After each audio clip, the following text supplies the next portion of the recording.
皆さんこんにちは。村田治です。今日はこの街中の交差点の風景を描いてみます。あまり、魅力的な写真ではないかもしれませんけれども、良いところはですね、光と影がはっきり出ているということと、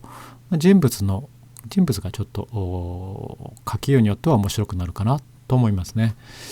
場所は神戸三宮の南側にある旧居留地の中にあります道になります。これをですね写真に沿ってそのままきっちり描いてしまうと全く面白くない絵になるので、水彩画のメリットであるにじみを大胆に使うということ、それから筆のストロークですね、筆を自由に動かしてその線で魅力的なものにしたいと思います。それからですね、人物を少し丁寧に描いてみたいと思います。よくこういう街中のストリートシーンというのはですね、人物が結構省略されて描かれる場合が多いんですけれども、丁寧に描くことによって逆に物語性というか、人間味というか、そうした温かい絵になってくれるんじゃないかなと思います。それでは早速描いていきましょう。この音声はですね、書き終わった後で後から編集で、録音しています。先に大体の位置ですね、位置を薄い鉛筆のラインで決めた後、しっかりとしたラインでデッサンを取っていきます。で、僕のやり方なんですけど、一筆書きっぽい書き方で書いていきます。で、これはですね、左右の位置関係を見ながら描いています。一筆書きをすることによって左右のものがある位置関係ですね。今人物の左側の足のとこ書いてますけど、このまま鉛筆を離さないんで、今度右の人物の足のところから今度左の人物を頭の中で頭というか目でよく見ながら、位置を見ながら描いていきます。塗るときにもう少し形はしっかりもちろん描くんですけども、一番大事なのは大きな位置関係といいますかね、人物と建物の距離とか角度とか、それをあまり狂わせたくないので、このような描き方にしています。前回描いた猫が主人公の小さな赤い屋根の家の場合はですね、鉛筆のラインをそのまんま塗った後も残したかったので、もっと勢いのあるラインにしました。ですからこういう描き方あんまりしてないんですけども、今回はしっかりバランスといいますかね、デッサンをあまり写真の風景と狂わせたくないという意識がありますので、ゆっくりですね、ゆっくり描いています。大きくザササッと描いてね、デッサンが全然狂わないというのが一番いいんでしょうけども、こういうゆっくりした描き方の方が比較的狂いがありませんね。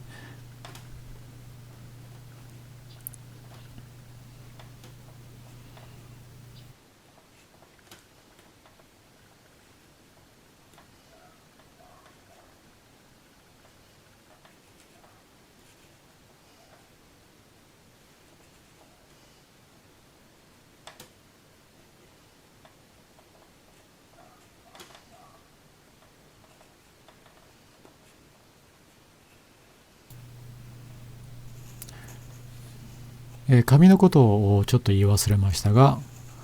いつもと同じようにホワイトワトソンになります。サイズは F4 サイズです。建物、あんまりね全部の窓をしっかり描くと逆にそれにとらわれてしまうので、最終的に薄く描いています。大事なところ、人物とかそういうポイントだけはしっかり濃く描きます。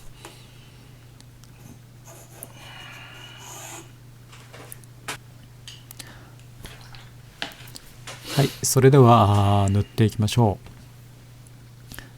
う。絵の具はいつものようにウィンザー&ニュートンです。空ですね。コバルトブルー。ちょっと雲のところを意識して白く残しています。ローシエナを混ぜて、それからフレンチウルトラマリンを混ぜて、これはパーマネントローズですね。ビルをね今塗ろうと思っているんですけど、ビルの分量というか範囲が広いので、多めに絵の具を溶いて作っています。グレーっぽい色ですけれども、それだけだと冷たくなってしまうので、赤っぽい色も混ぜて、ちょっと様子を見ながら今考えながら塗ってますね。絵の具を作ってます。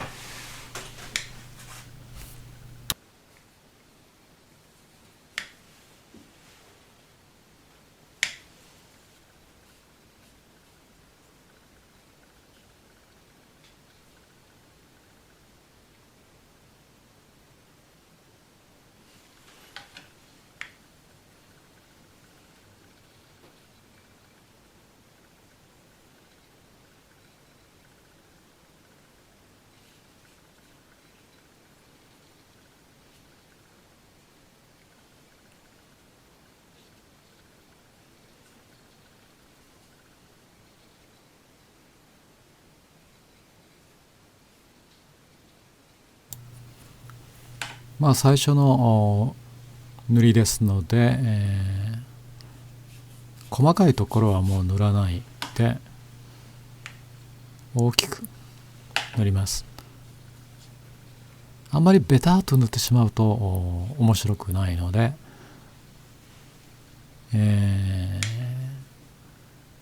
筆を早く動かして白いところがこう残るようなスピードで塗ったりします。道路のところですね。筆を少し横に向けてさっと、この筆のラインですね、筆のストロークが残るようにしています。ちょっとそれで動きを出すという感じですね。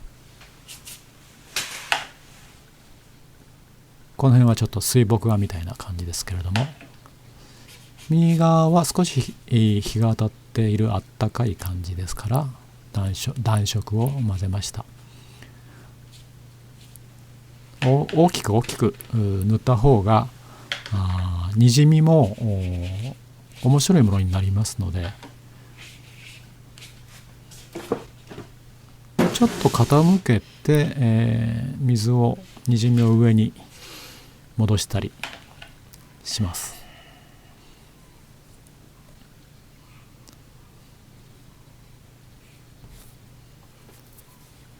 ここまでまだ一回も乾かさないで、濡れたままの状態で色をのせていきます。ローシエナですね、黄色いところを色を入れていきます。これも大胆にやります。で、窓の左側の窓のところ、これも大胆に塗りますね。セカンドウォッシュになりますが、今回は乾かさないでにじみを多くしたいので、まだ濡れてるんですけど、その上にセカンドウォッシュをしています。2番目に2番目というかちょっと暗い部分ですね。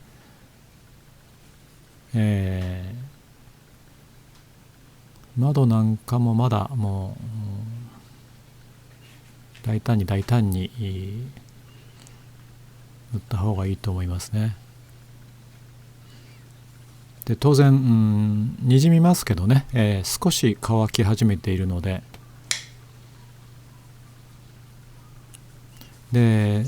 少しボードも手前に傾けています。大きくは傾けていません。この黒っぽい色ですけれども、ウルトラマリンとバーントシエナがメインですね。暖かい黒っぽい色になります。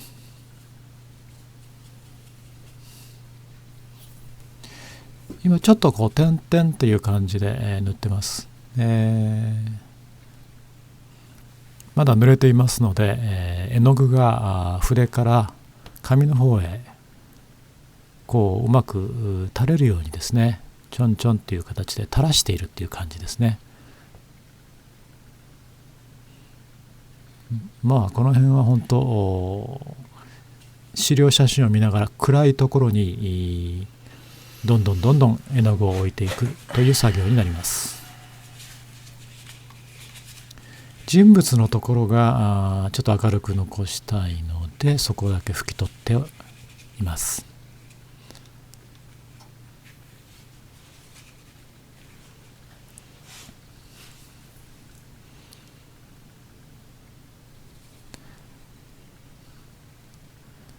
まだまだ濡れたままですね、やっていきます。今回はにじみを大胆に生かしたいので、ちょっとセルリアンブルー不透明ですので、あんまり全部グレーだと絵が美しくありませんので、セルリアンブルーを差し色として入れました。向こう側に小さな木のところ、向こう側にある木のところ、グリーンを入れました。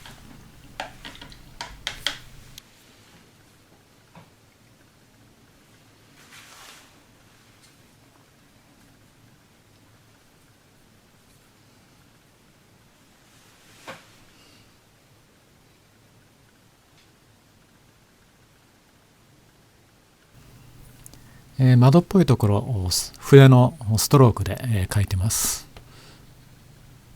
あまりリアルではありませんけれど、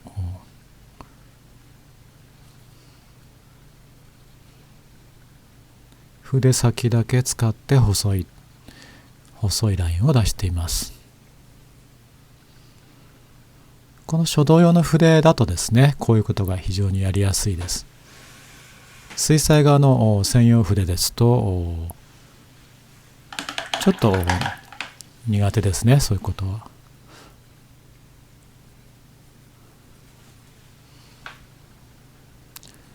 だいたい全体的に塗り終わりましたので、少し細かい部分を塗っていきたいと思います。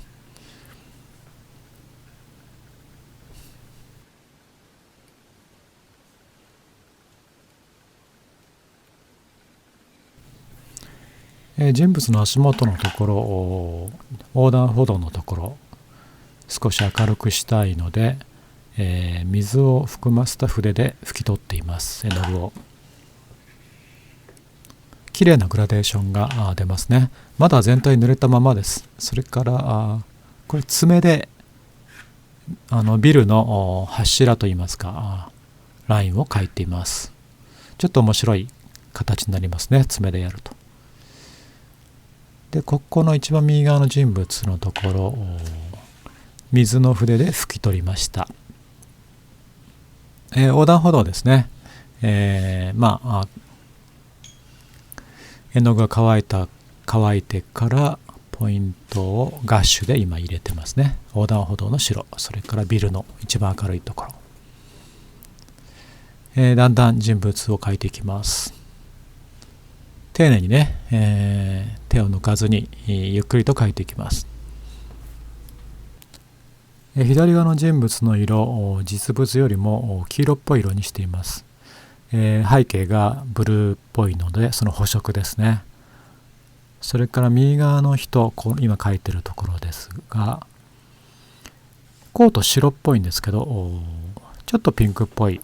色にしました。一番右の人、これちょっとですね、面白い描き方にしようと思っています。少し透明な感じですね。人物が透明な感じで、透けているみたいな雰囲気がおしゃれかなと思っていますね。だけど影のところはしっかり描いて、います。これ足の影のところかなり写真に忠実に描いていきます。こういうところがね、足とかですね、特に大事なポイントですね。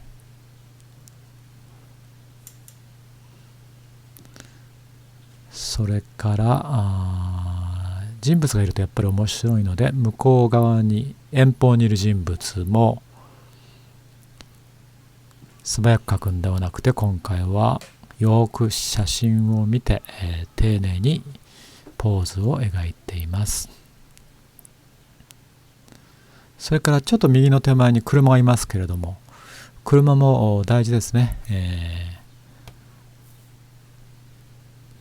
車は比較的、人物なんかに比べると全然楽ですね。明るいところとウィンドウの中の暗いところを描いてしまえばそれらしくなると思います。もう一回この一番右側の人物、暗いところ入れて、ちょっとグラフィック的な感じになって面白いですね。この人は結構人物がうまく描けたように思います。自転車に乗って、いる人も面白いですね。ポーズとしてはこの辺も丁寧に描きましょう。横断歩道の白い色ガッシュで少し強くしてあげます。この辺もさっと描く場合もありますけど、ちょっとここは丁寧にゆっくり描きます。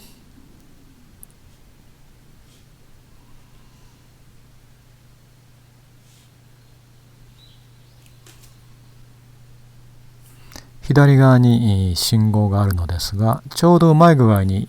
にじみがきれいにできていますので、このにじみを消さないようにですね、本当にポイントだけ、暗い色で形を取るために塗っています。なんとなく霧の中にね浮かんでいるような絵になりますので、そのにじみがよかったですね。きれいにできました。それからここの木の幹のところ、ちっちゃい植木です。植木といいますか、ちょっとポイントだけ描きました。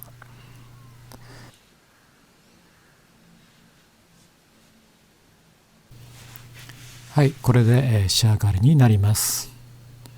今回はにじみを大胆に使う、それから筆のストロークを生かす、そして、人物を丁寧に描くということでやってみました。仕上がった絵を見てちょっと感想を述べたいと思います。まずにじみですね、大胆な感じで良かったと思います。それから筆のストロークですね、今回筆のストロークは窓のところの細いラインとかですね、それから左側の信号の縦のポール、それから横断歩道のラインとか、そういうところは目立ちますけれども、結構そういうラインがねスキッとこう綺麗に出来上がると絵もいい感じになりますね。それから人物資料写真はそれほどね、魅力的じゃなかったですけど、水彩画にしたらいい感じになりましたね。色も面白い感じになったと思います。はい、それでは皆さん本当にここまで見てくださいましてありがとうございました。水彩画を描くとね、とっても癒しになると思います。水彩画で楽しい人生にしてください。それではまたお会いしましょう。